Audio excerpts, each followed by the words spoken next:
আজকে দুপুরে বেগুন দিয়ে পালং শাক রান্না করেছিলাম। রান্নাটা করেছিলাম মাটির কড়াইয়ে। এই প্রথম আমি জীবনে মাটির কোনো কিছুতে রান্না করলাম।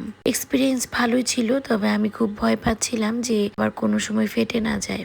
তবে এখন থেকে মাঝে মধ্যে এই কড়াইটাতে রান্না করব, কারণ আমার বেশ ভালো লেগেছে এই কড়াইটাতে রান্না করে। বেগুন দিয়ে পালং শাক আমার খুব পছন্দের একটি খাবার। আজকে অনেকদিন পর রান্না করলাম। আর এই রান্নাটার সব থেকে মেইন পার্টটাই হচ্ছে এর ফোড়নটা। এখানে আমি কালো জিরে, শুকনো মরিচ, কাঁচা মরিচ আর রসুন ফোড়নে দিয়েছিলাম। যখন খুব সুন্দর একটা স্মেল বের হবে তখন এর মধ্যে দিয়ে দিয়েছিলাম বেগুনগুলো। বেগুনটা আগে সেদ্ধ করে নিয়েছি, তারপর এখানে আমি এক আটির মতো পালং শাক দিয়ে দিয়েছি। শাকটা আমি খুব বেশি কুচি করে কাটিনি, কারণ এই শাকটা খুব দ্রুত গলে যায়, সেদ্ধ হয়ে যায়, তো কুচি করে না কাটলেও চলবে। এরপর একটু ঢেকে দিয়েছিলাম সবকিছু একটু ভালোভাবে সেদ্ধ হওয়ার জন্য। এই 2 মিনিটের মতো ঢাকনা দিয়ে ঢেকে রেখে তারপর ঢাকনাটা তুলে একটু ভাজা ভাজা করে নিলেই হয়ে যাবে আমাদের মজাদার পালং শাক।